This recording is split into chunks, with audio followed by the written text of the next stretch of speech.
Hello, I'm G. Geronimo. Welcome to Rappler. The Health Department welcomes the new year with the removal of a 1 billion allocation from its 2016 budget that's meant to purchase contraceptives for the poorest of the poor in the country. This caught many off guard, including advocates of the reproductive health law who blame Congress for violating a law it has enacted. Lawmakers say part of the fund will increase the budget of state universities and colleges and other government agencies. RH Law critic Senator Tito Soto says the budget was dropped due to the Supreme Court temporary restraining order preventing the distribution and purchase of implants. But what happens now to the millions of women who depend on the government to provide their reproductive health needs? With us today is former Health Secretary Esperanza Cabral, who chairs the National Implementation Team of the RH Law. Good morning, ma'am. Thank you for joining us. Good morning, G. Yes. Let's start from the very beginning. How did the team learn about the budget cut and what happened right after you learned about it? Well, I think all of us learned watching the Secretary, Janet Garin, on television say that she just found out also that 1 billion has been cut from the budget of the Department of Health. And that 1 billion was particular to the purchase of family planning commodities. That was early this year. Yes, and what happened? What was your reaction? What happened to the team? Were you in a panic mode or? Well, we of course asked ourselves two questions, two very important questions. And the first was, what happened? And second is, what do we do now? How important is the 1 billion with your work for the past years, ever since the Supreme Court declared the RH law as constitutional? The 1 billion is very important because the reproductive health law provides that women, particularly the poor, should be provided with free family planning commodities should they desire to get it and should they not be able to purchase it for themselves. So the 1 billion was allocated by the Secretary of Health to purchase pills, condoms, IUDs, injectables, other forms of contraceptives, except for the implants because, as you know, there is a restraining order on the use of implants by government agencies and government providers. Right, and civil society organizations can provide the implants. Yes. The civil society organizations, private health providers can provide implants to the public. And 1 billion can provide the needs of how many women?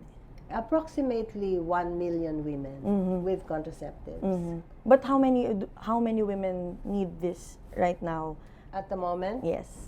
I think about 5 million women have what we call unmet needs for family planning. So these are the women who desire to practice family planning, to either space their children or limit the number of children that they have.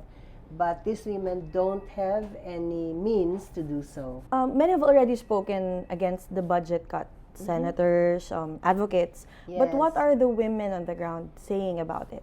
Well, they are, I think, more dismayed than we are because they are affected more directly than we are. It's fine for us to talk about it, but for me, for example, I have no need for contraceptives anymore. But women who do need contraceptives and were depending on government to help them out in this aspect are dismayed because now there is a great probability that they will have more children than they want to.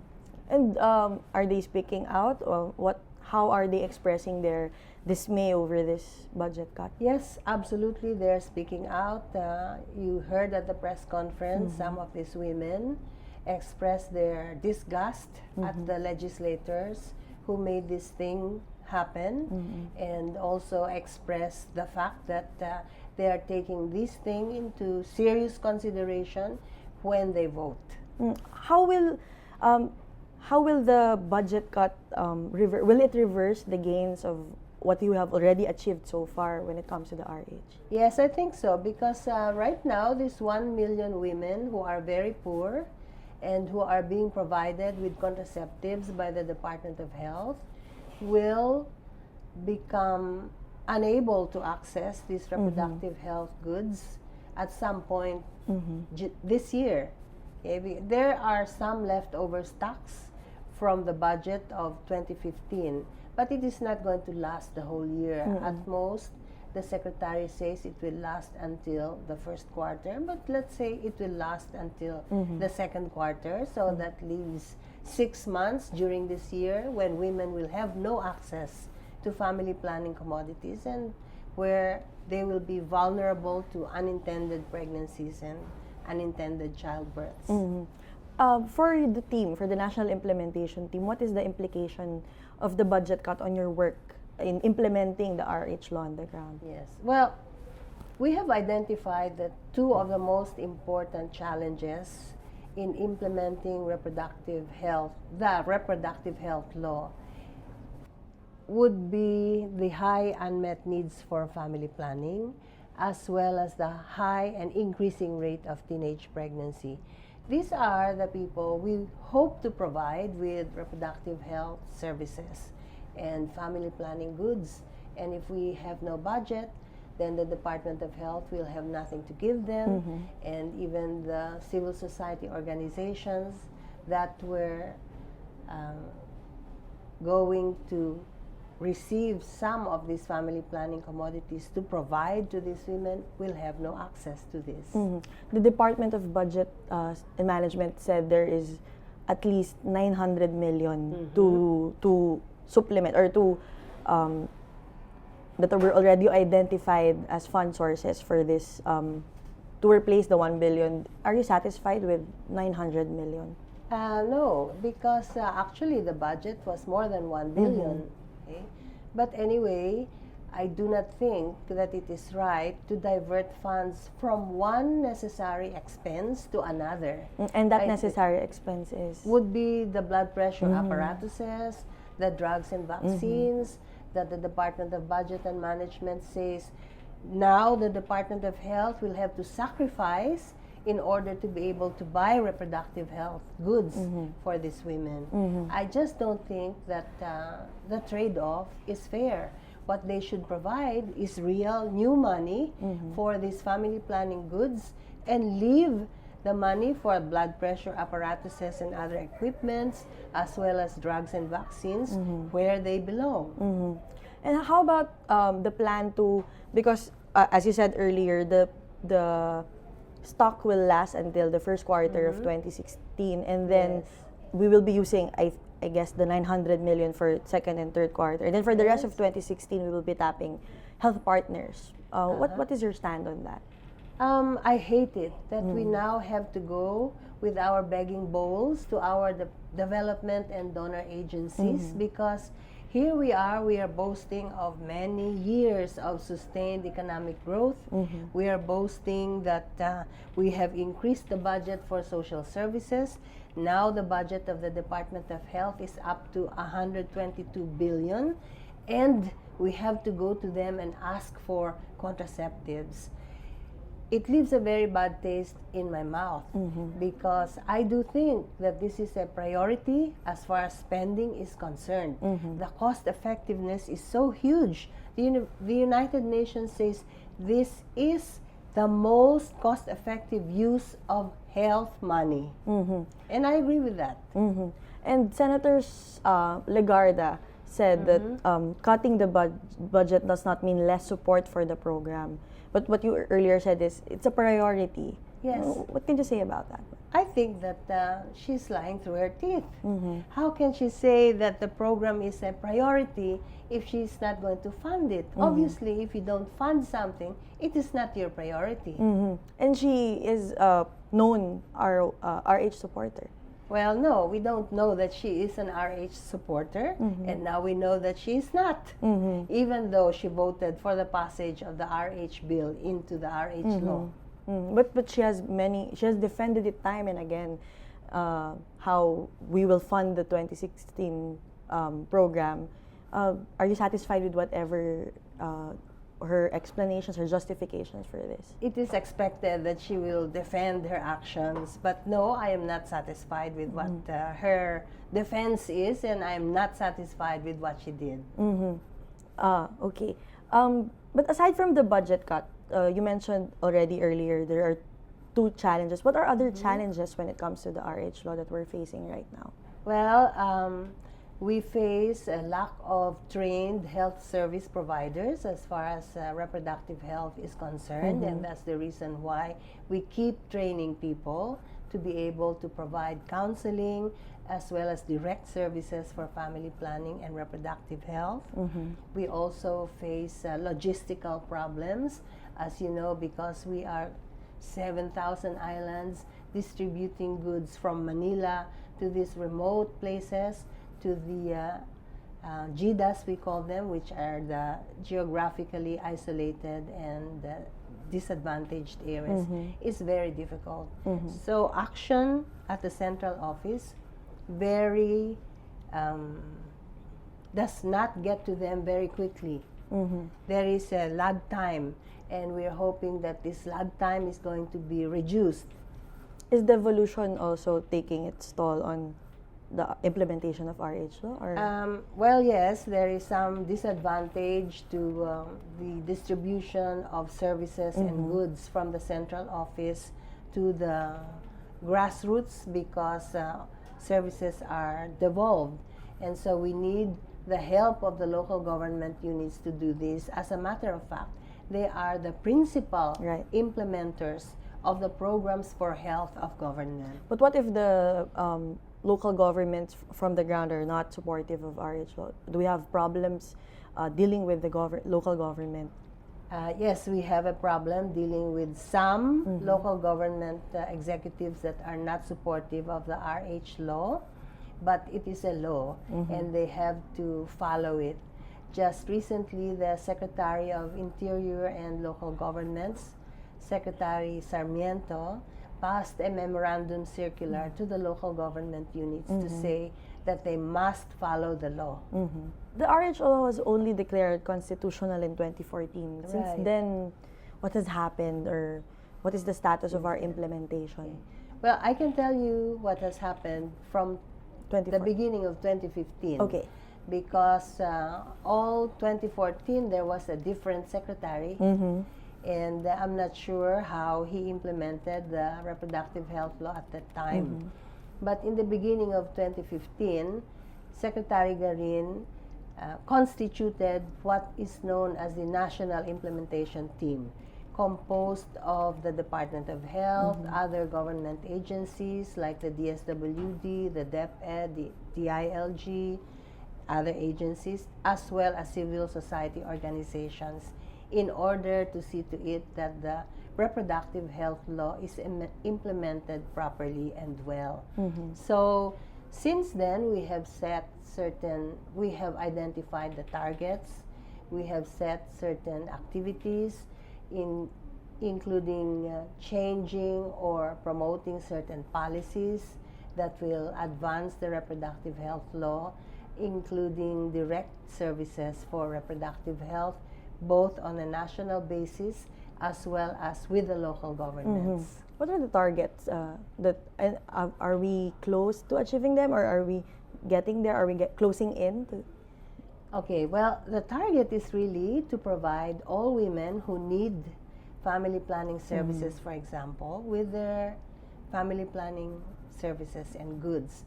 But over 2015, as of the last report, which is maybe the last quarter of last year,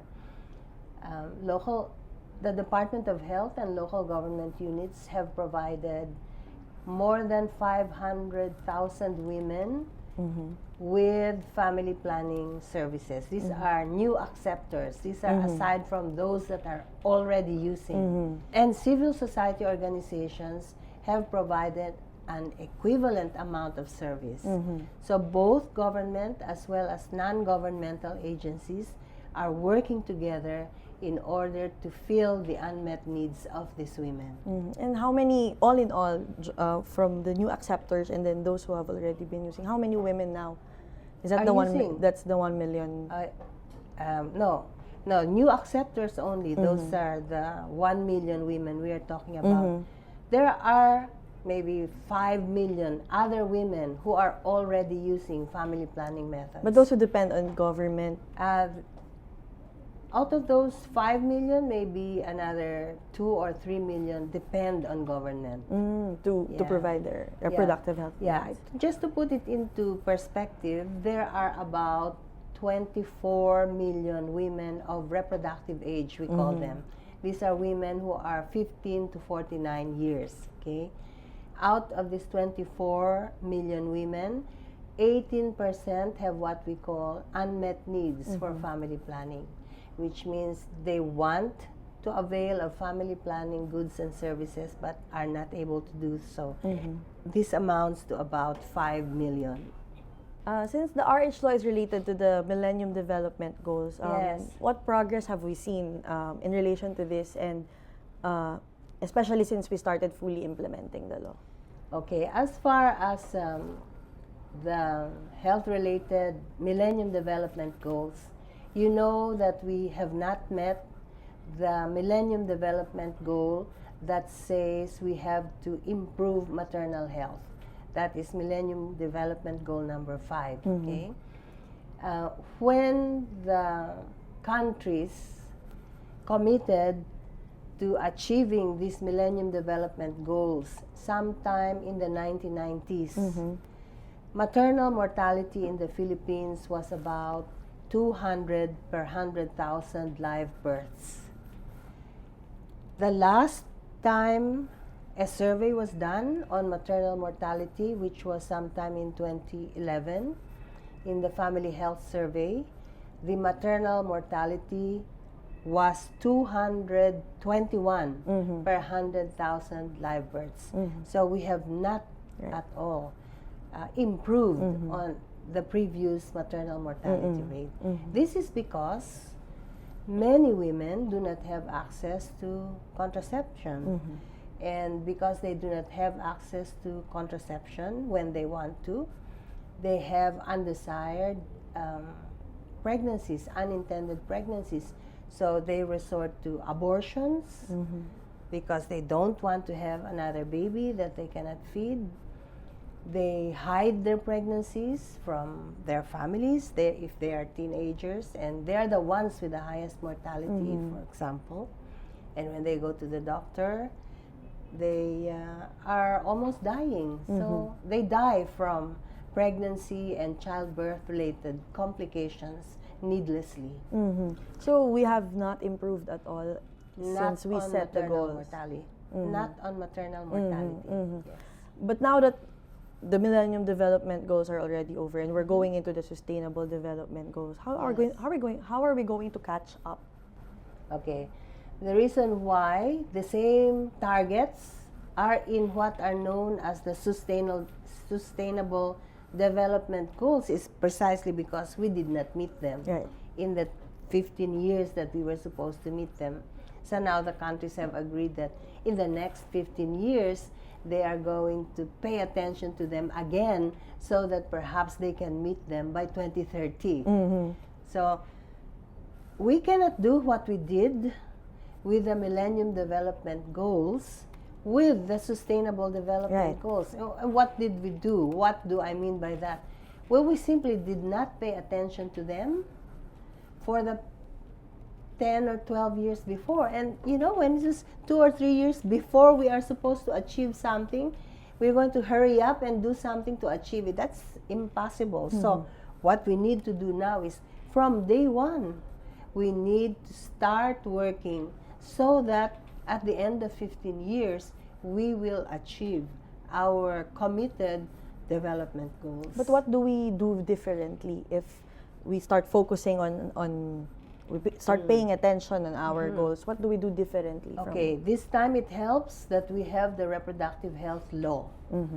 This time, the legislators must be true to the law that they themselves passed and fund all of the necessary expenses related to improving maternal mortality, improving infant and under 5 mortality, improving access to reproductive health services, universal access to reproductive health services.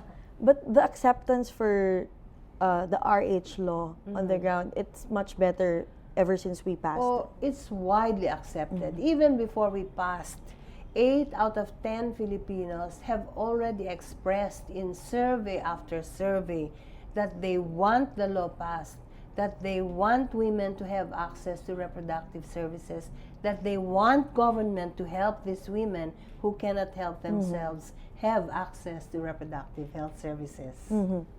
For our last question, after the budget cut, advocates want the RH law to be an election issue. Yes. What should we look for in our leaders, and what platform should we ask from them when it comes to the RH law? I think the budget cut merely highlighted what women want to be an election issue, which is the exercise of their reproductive health rights.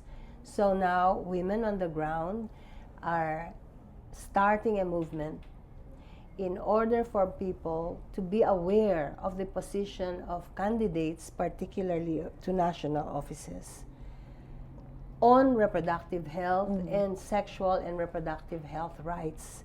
And they want all of us to consider this very seriously when we cast our votes. I will not vote for somebody who does not support reproductive health, not just for women, but for everybody. And, when it comes to platforms, do you think the budget cut should... Because the 2017 Health Secretary Janet Garin said 2017 will be crucial more than 2016. Because Yes, because that's when we won't have any money actually to spend. if the budget cut again happens for the That's next... right, yes. What do you think should the leaders or those who are running for the 2016 elections, what do you think should they promise that they keep it in the budget, or be pro Yes, RH? well, more than promising that they will keep it in the budget, they must do so. Right. Because, well, this really caught everyone by surprise. Talk is cheap. It's what you do that counts. Do you have any message to Congress after this? I mean, advocates say this is already water under the bridge, but Well, as far as I'm concerned, it is not water under the bridge. It is something that challenges all of us to look seriously at the people that we elect into office. If we keep doing this to ourselves, we are not going to be able to blame anybody but ourselves. thank you very much, Doc. Thank you you, for G. Thank you. for being with us today. Thank you. We've been speaking with former Health Secretary Esperanza Cabral, Chair of the National Implementation Team of the RH Law. I'm Geronimo. Thank you for watching.